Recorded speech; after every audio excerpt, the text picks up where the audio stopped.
أعوذ بالله من الشيطان الرجيم بسم الله الرحمن الرحيم رب اشرح لي صدري ويسر لي أمري واحلل عقدة من لساني يفقهوا قولي رب زدني علما رب زدني علما اللهم فقهنا في الدين اللهم فقهنا في الدين آمين اللهم ربنا آمين۔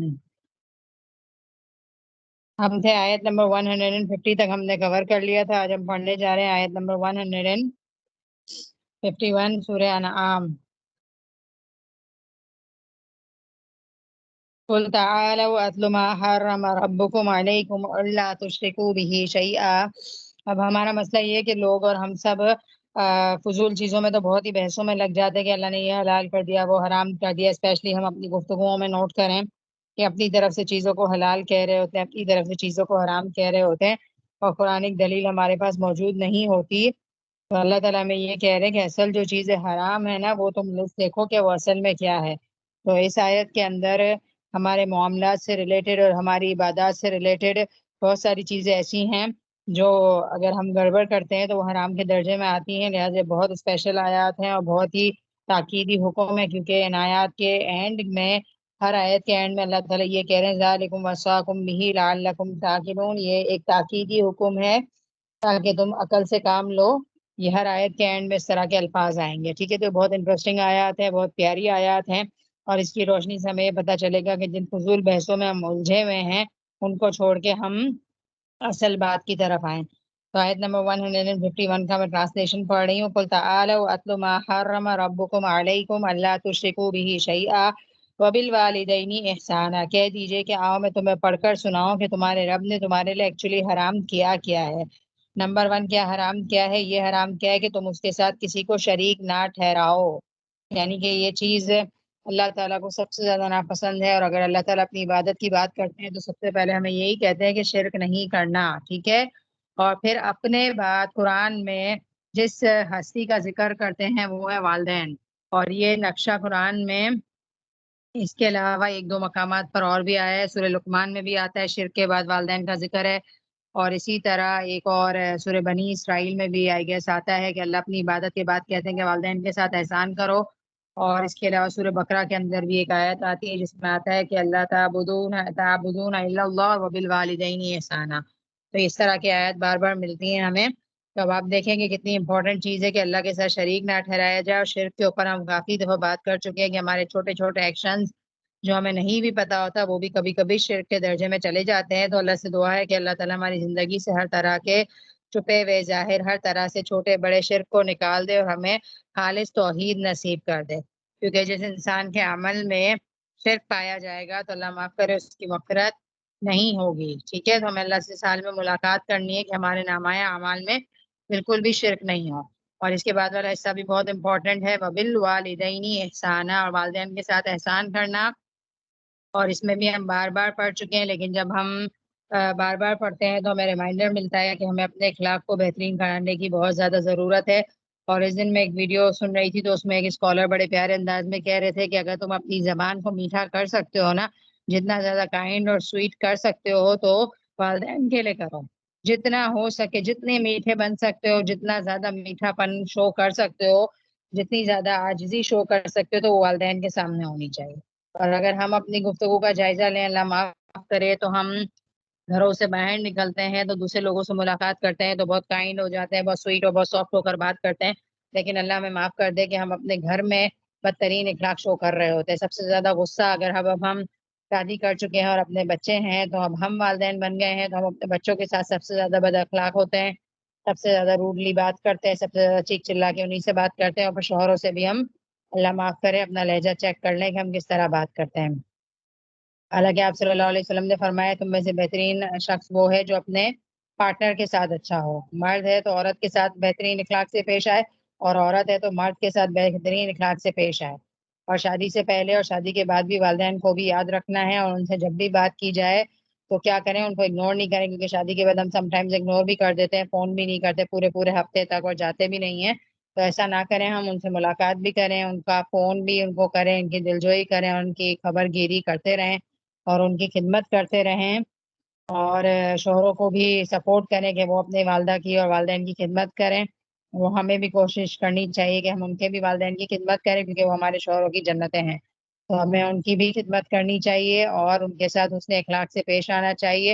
اور حسن اخلاق میں سب سے پہلے معاملات سے پہلے زبان سے کہے ہوئے الفاظ آتے ہیں، یعنی کہ زبان میٹھی ہونی چاہیے، زبان سے تکلیف نہ دیں، کیونکہ کبھی کبھی جو ہے نا زبان کی تکلیف بہت زیادہ گہری ہو جاتی ہے اور وہ پھر کسی چیز سے بھی کمپنسیٹ نہیں ہو سکتی ہے، زبان سے نکلے ہوئے الفاظ واپس نہیں آ سکتے۔ تو اپنے لہجے کو ہم چیک کریں، اور جن رشتوں کے میں نے نام لیے، والدین کا، اولاد کا، شوہر کا، یہ سب سے کلوزسٹ رشتے ہوتے ہیں اور ہم سے ہماری سب سے زیادہ کنیکشن تعلق انہی کے ساتھ ہوتا ہے، اور ان سے ملاقات ہماری فوراً ہوتی رہتی ہے۔ اسپیشلی اولاد کے ساتھ تو اگر چھوٹے بچے ہیں تو 100% ہمارا 24 گھنٹے کا ساتھ ہے کہ نہیں ہے؟ تو اگر ہم چاہتے ہیں کہ ہمارے اخلاق کے اندر کنٹرول آئے تو سب سے زیادہ انہی کے ساتھ کنٹرول کریں، انہی کے ساتھ ہم پریکٹس کر لیں گے نا، ہم باقی سب کے ساتھ صحیح ہو جائیں گے، ٹھیک ہے؟ اور اس کے علاوہ یہاں پر وبالوالدین احسانہ میں آتا ہے کہ والد اور والدہ میں سے بھی ہے نا 3 درجے حسن سلوک کے حقدار ماں ہے، کیونکہ ایک دفعہ آپ صلی اللہ علیہ وسلم سے کسی نے پوچھا تھا کہ میرے حسن اخلاق کا سب سے زیادہ حقدار کون ہے، تو آپ صلی اللہ علیہ وسلم نے کہا تھا تیری ماں، پھر اس شخص نے واپس پوچھا تھا تو بھی آپ صلی اللہ علیہ وسلم نے کہا تھا تیری ماں، تیسری دفعہ پوچھا تھا تو بھی آپ صلی اللہ علیہ وسلم نے تیری ماں کہا تھا، اور اس کے بعد جب پوچھا تھا تو اس نے کیا کہا تھا آپ صلی اللہ علیہ وسلم نے کہ آپ کے والد، تو 3 درجہ ماں کا درجہ زیادہ ہے، یہ بہرحال ماں کی قربانیاں والد کے مقابلے میں جو جسمانی تکالیف اٹھانا اور ہر وقت ساتھ لگے رہنا اور ایک بہت زیادہ اپنی تکلیف کے ساتھ بچے کو دنیا میں لانا اور پھر اس کی پرورش کرنا، تو زیادہ ماں کی قربانی ہوتی ہے، اسی لیے ماں کے پاؤں کے نیچے جنت کے الفاظ آتے ہیں، والد کے پاؤں کے نیچے نہیں آتے، لیکن والد کی بھی بہت اہمیت ہے، والد کی رضامندی اللہ کی رضامندی ہے اور والد کی ناراضگی اللہ کی ناراضگی ہے، تو والد کو بھی ناراض نہیں کرنا چاہیے بلکہ ان کو خوش کرنا چاہیے، ٹھیک ہے؟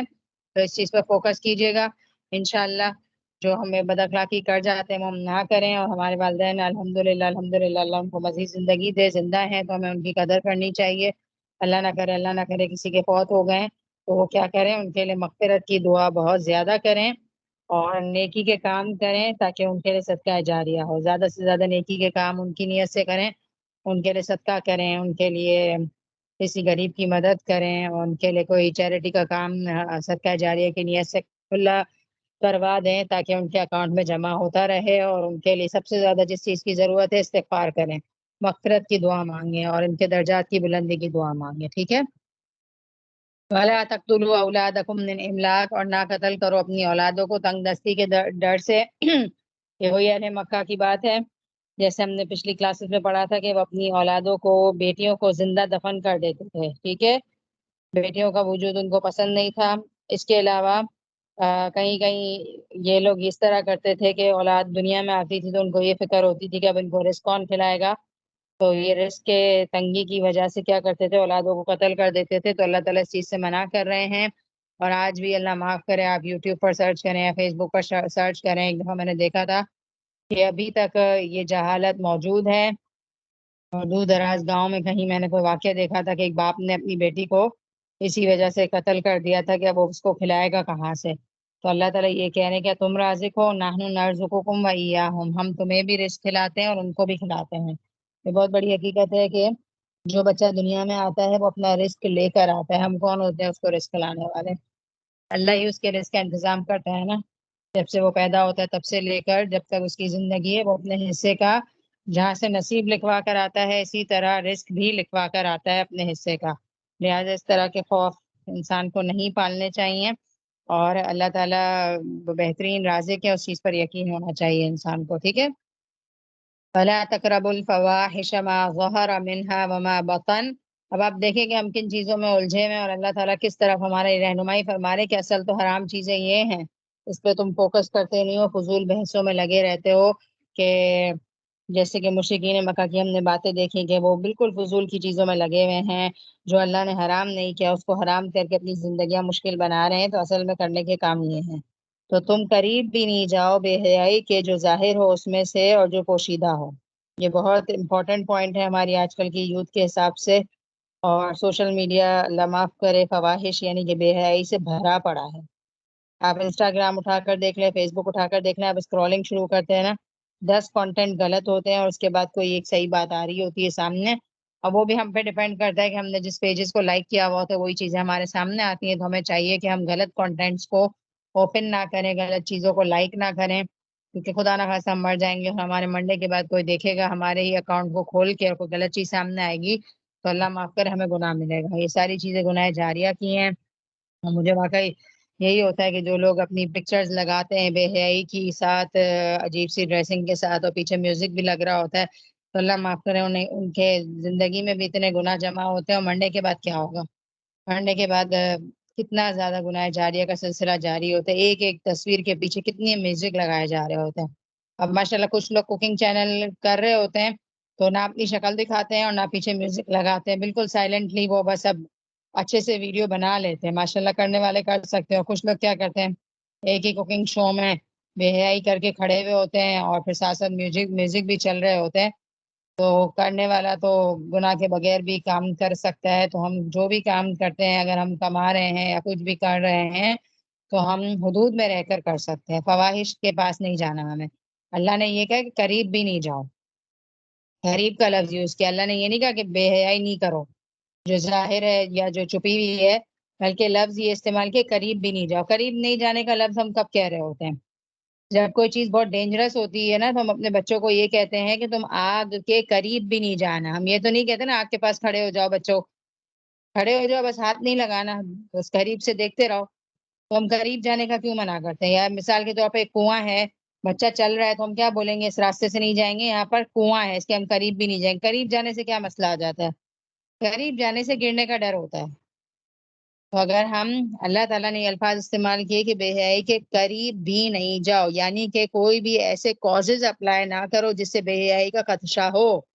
مثال کے طور پر ہم کہیں کہ ہم نے انسٹاگرام جوائن کر لیا ہے. اب ایک بات بتاؤ, انسٹاگرام جوائن کرنا ہی خطرے کی گھنٹی ہے. ہم اتنے پاک نہیں ہے, کھولتے ہیں تو کوئی نہ کوئی چیز سامنے آتی ہے, پھر کمزوری آ جاتی ہے, اور پھر کلک ہو جاتا ہے, پھر ایک کلک کے بعد دوسرا کلک ہو جاتا ہے. تو بہتر طریقہ کیا ہوگا کہ قریب بھی نہ جائیں.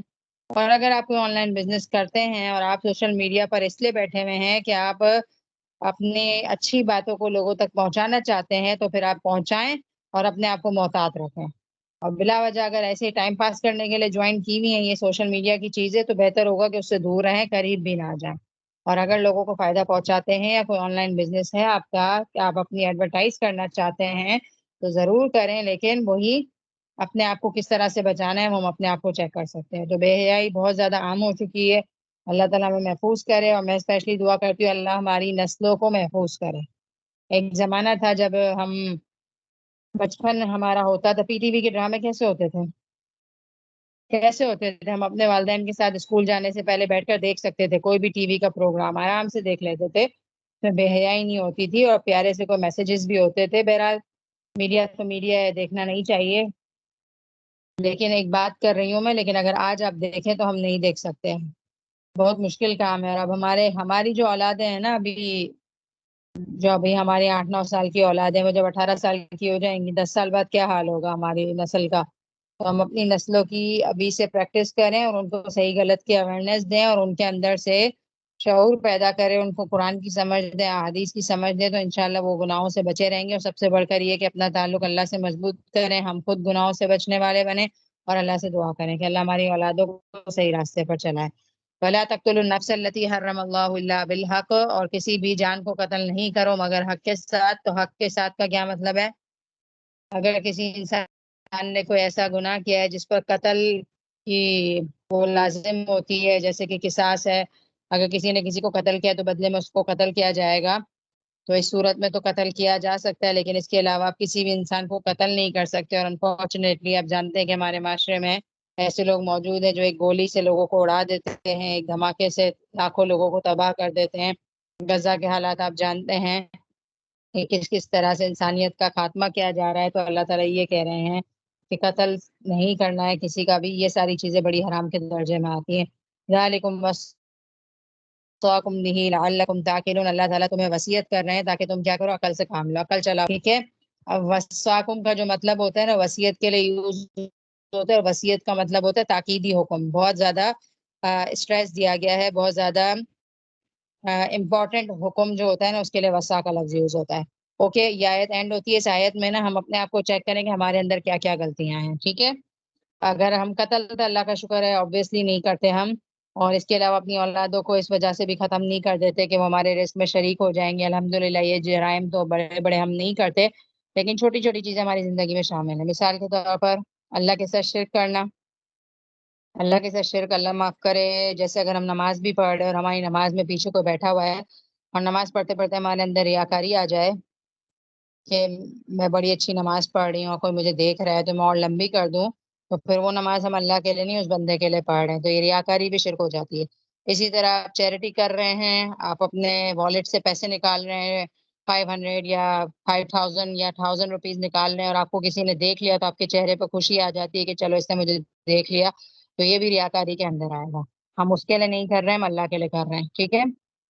اور اسی طرح اگر ہم اچھے لوگوں کو کھانا کھلا رہے ہیں تو بہت اہتمام کر رہے ہیں، اور جب کسی کم درجے کے لیول کو کھانا کھلا رہے ہیں تو جیسا تیسا دے رہے ہیں، تو یہ ساری چیز ہماری نیت کی خرابی نظر آتی ہے، اللہ کے لیے نہیں کر رہے ہوتے ہم، ٹھیک ہے۔ اور اس کے علاوہ والدین کے ساتھ احسان کرنا ہے تو اللہ معاف کرے ہم بد اخلاقی کرنے پہ آتے ہیں تو والدین کا لحاظ نہیں کر رہے ہوتے، غصے کی حالت میں ان کے ساتھ بھی بد اخلاقی کر لیتے ہیں، تو اس سے بچنے کی ہمیں ضرورت ہے انشاءاللہ، ٹھیک ہے۔ تو یہ ساری چیزیں ہماری زندگی میں جو شامل تھی ان کو میں نے ریپیٹ کر دیا، تو ہم سب اپنے آپ کو چیک کر لیں۔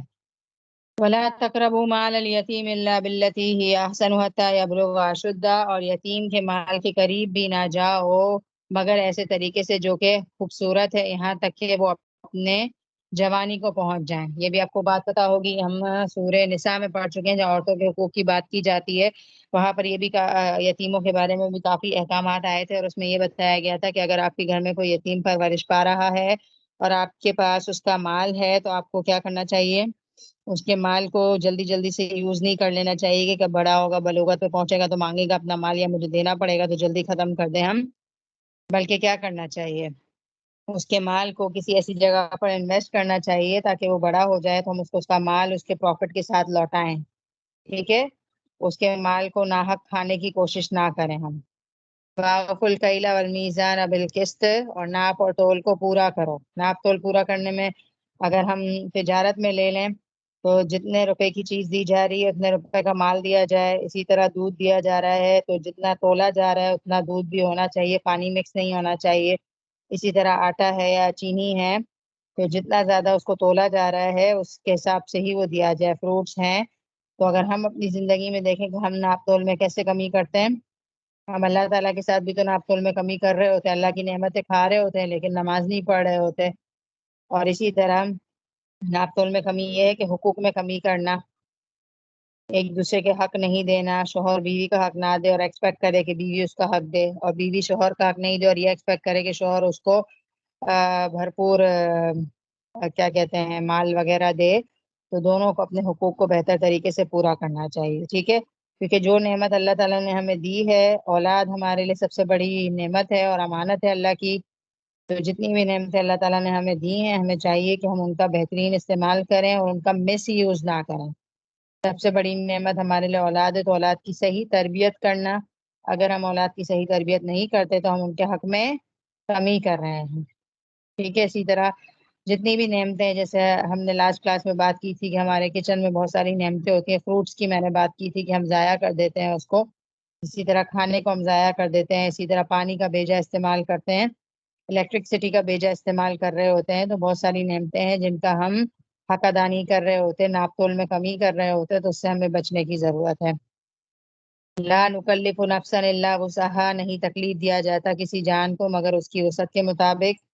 اب ہم یہ کہیں کہ بڑی مشکل ہوتی ہے ناپ تول پورے کرنا، اور تو اللہ یہ کہہ رہے ہیں کہ اللہ تعالیٰ نے استطاعت سے زیادہ بوجھ کسی پہ بھی نہیں ڈالا، جتنی آپ کی استطاعت ہے آپ اپنی کوشش کرو، لیکن انسان ہے تھوڑی بہت کمی کوتاہی تو رہ ہی جاتی ہے نا، تو اس پر پھر ہماری پوچھ نہیں ہے، ہم سے اتنا پوچھا جائے گا جتنی ہماری طاقت ہے۔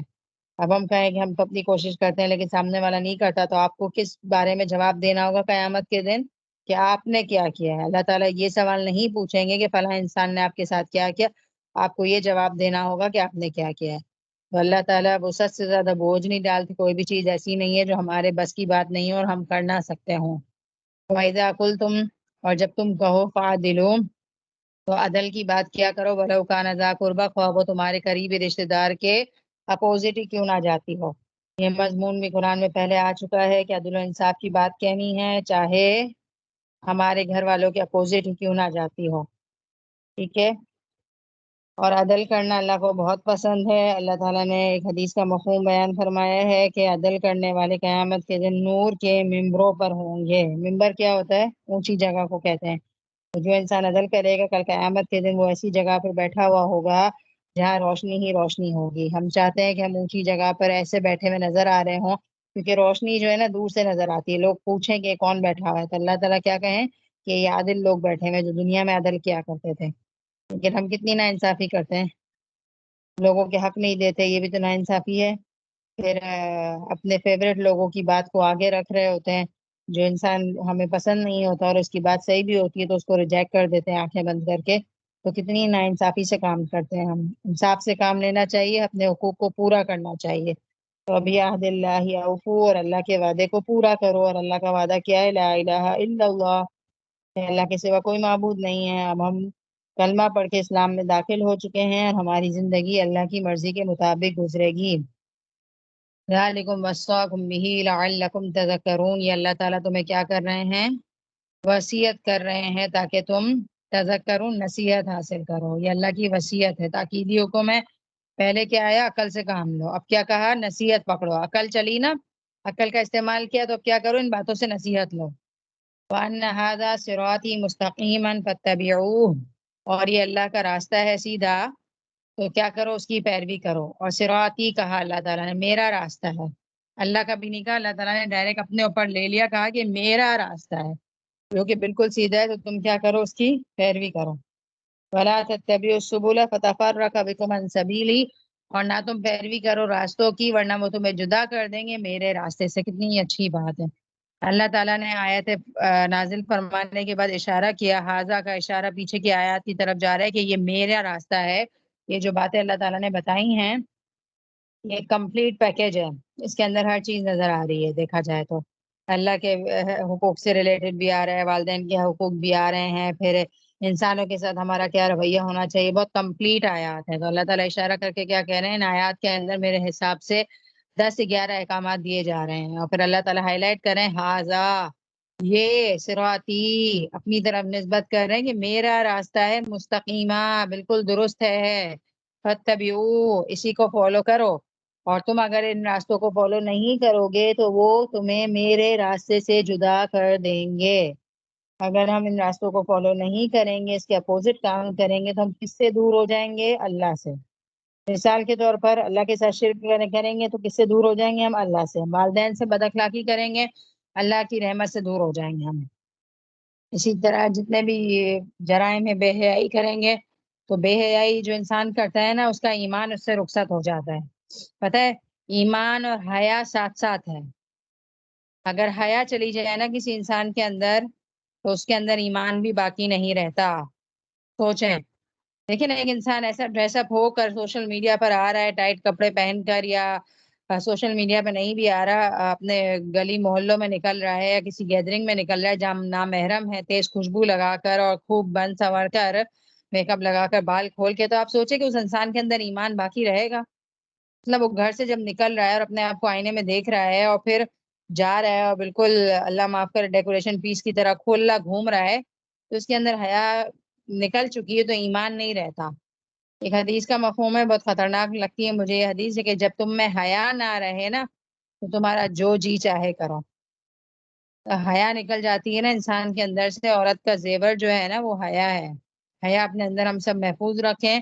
اگر ہم سے چہرے کا پردہ نہیں ہوتا نا تو ہم ایٹ لیسٹ یہ میں بہت کم درجہ بتا رہی ہوں, کوشش کر کے چہرے کا ہی کریں, کیونکہ چہرہ ایک خوبصورت پارٹ ہوتا ہے جہاں پر آدمی کی نظر پڑتی ہے, وہی اٹریکشن کی جگہ ہے. ٹھیک ہے, لیکن بالفرض نہیں کرتے ہو, بیبی سٹیپس آپ لیتے ہیں, آہستہ آہستہ کرنا شروع کر رہے ہیں, تو اپنے سر کو, بالوں کو اسپیشلی کور کرنے کی عادت ڈالیں. لوگ بال بھی کور نہیں کر رہے ہوتے, بالوں کو کور کریں, اور اپنا سینہ کور ہونا چاہیے.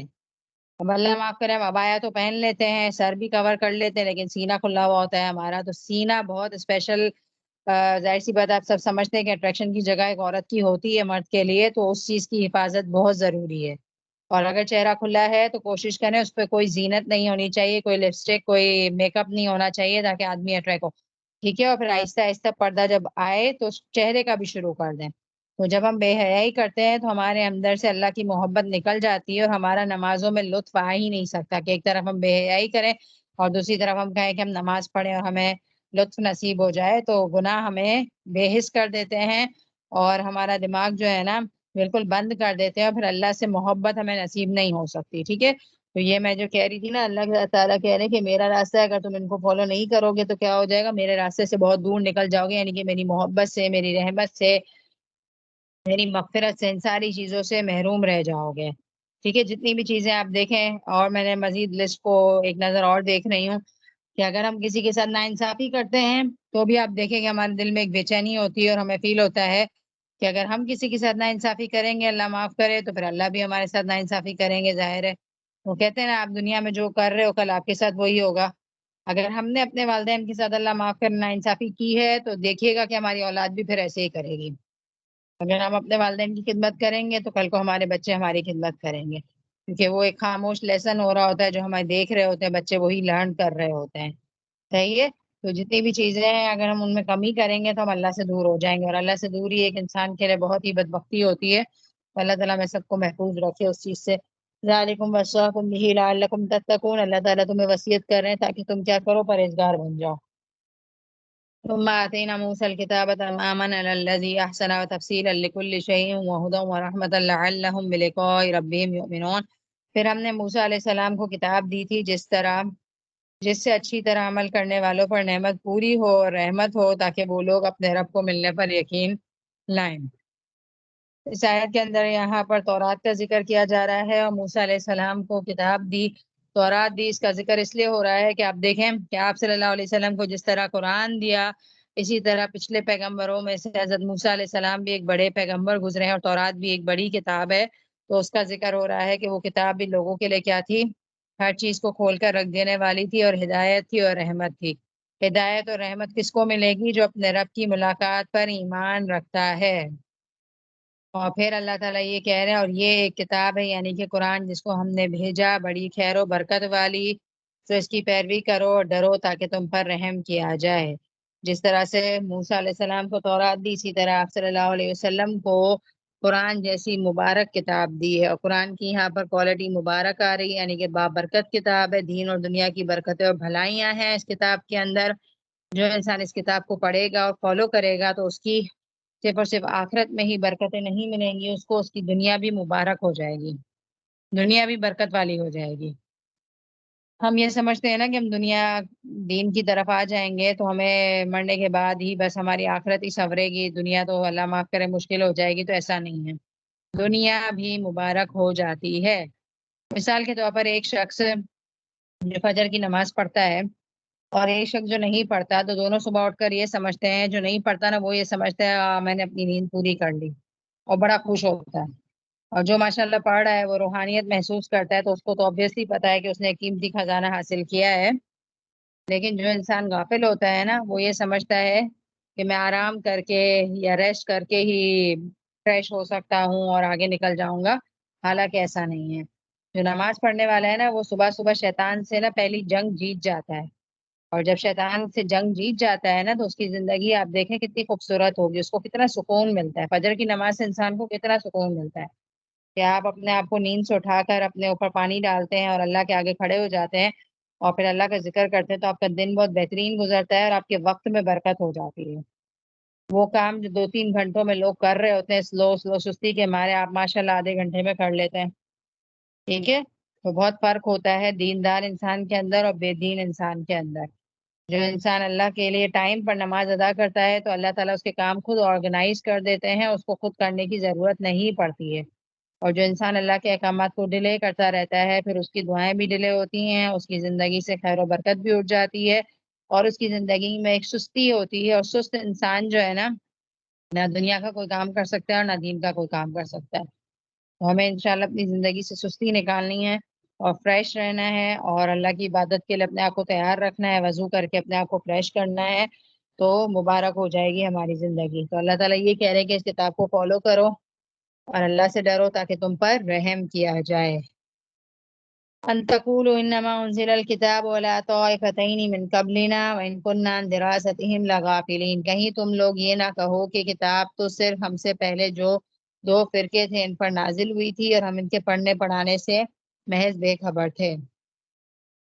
یعنی کہ یہ قرآن اس لیے اتارا تاکہ تم یہ نہ کہو دو فرقوں سے مراد یہود و نصارہ ہیں، اس لیے کہ وہ ہماری زبان میں نہ تھی، چنانچہ اس عذر کو قرآن عربی میں اتار کر ختم کر دیا۔ اللہ تعالیٰ یہ کہہ رہے ہیں کہ جو مشرکین مکہ ہیں وہ یہ اللہ سے نہ کہیں کہ یہود و نصارہ پہ تو تورات اور انجیل آئی تھی اور ہم پر تو کوئی کتاب نہیں آئی، اس لیے اللہ تعالیٰ نے قرآن کو نازل کیا اور انہی کی زبان میں نازل کیا تاکہ قیامت کے دن وہ لوگ یہ نہ کہہ سکیں کہ ہم تو اس کے پڑھنے پڑھانے سے غافل تھے۔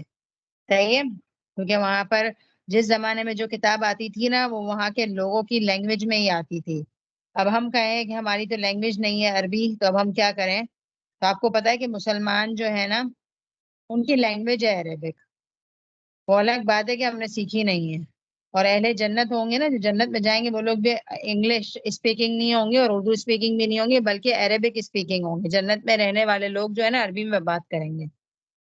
تو اس سے یہ بات سمجھ آتی ہے کہ ہم بھی قرآن کو پڑھنے کے لیے تھوڑی سی ایفرٹ کریں اور اس کو سمجھیں عربک میں، تاکہ کل قیامت کے دن ہم جنت میں جب جائیں تو ہم بھی عربی اسپیکنگ بول سکیں۔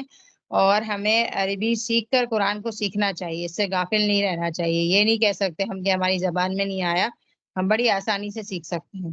اور آج کے دور میں اگر ہم اپنا جائزہ لیں نا تو ہمارے دور میں لوگ جو ہے نا زبانیں بڑی شوق سے سیکھ رہے ہوتے ہیں۔ انگلش سیکھنے کا سب کو بہت شوق ہوتا ہے، اسی طرح لوگ انگلش کے علاوہ فرینچ زبان بھی بہت سیکھی جاتی ہے۔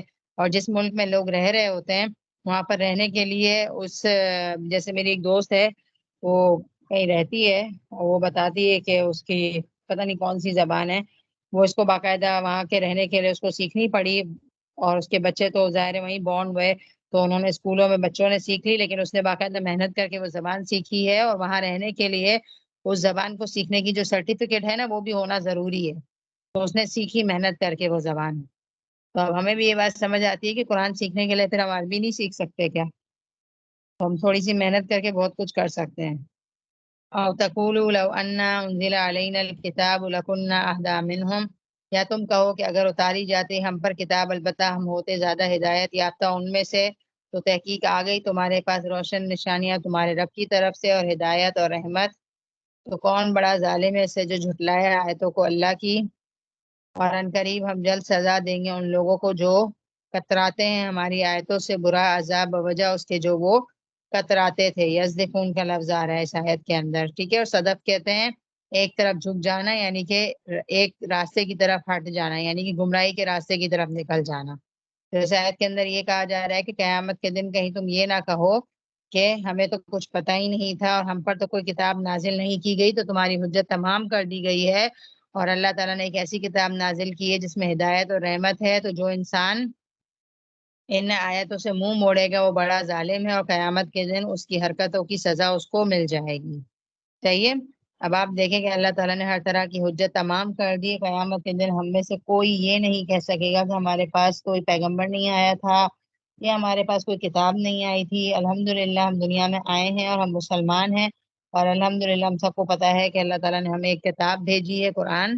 لیکن ہمارا مسئلہ یہ ہے کہ ہم قرآن کو جس مقصد کے لیے بھیجی گئی ہے اس مقصد کے لیے پڑھتے ہی نہیں ہیں۔ ہم نے صرف ناظرہ کے لیے رکھ دیا ہے، یا صرف رمضانوں کے لیے رکھ دیا ہے، یا اللہ معاف کرے صرف میتوں میں پڑھنے کے لیے رکھ دیا ہے، یا شادی بیاہ کے موقع پر صرف دلہن کے سر سے گزارنے کے لیے اس قرآن کو رکھ دیا۔ حالانکہ یہ قرآن ایک بابرکت کتاب ہے اور اس میں ہمیں ہماری زندگی کس طرح سے گزارنی چاہیے اس کے بارے میں ایک ایک چیز بتائی گئی ہے۔ لہٰذا قیامت کے دن ہم اللہ کے پاس کوئی بہانہ نہیں کر سکیں گے کہ ہمیں تو آتا نہیں تھا یا ہم پہ تو کوئی کتاب نہیں نازل کی گئی۔ تو اللہ تعالیٰ نے یہ کہا کہ ہر چیز بالکل کلیئر کٹ ہے، یہ کتاب ہدایت ہے اور رحمت ہے۔ لہٰذا جو انسان اس کتاب کو اپنی زندگی کا حصہ نہیں بنائے گا تو کل قیامت کے دن اس سے پوچھا جائے گا۔ میں یہیں تک رکھتی ہوں، ریکارڈنگ میں کر چکی ہوں، اگر کسی کا کچھ رہ گیا ہے تو ریکارڈنگ میں کور کر سکتا ہے۔ آپ میں سے کچھ کہنا چاہے تو ضرور کہے۔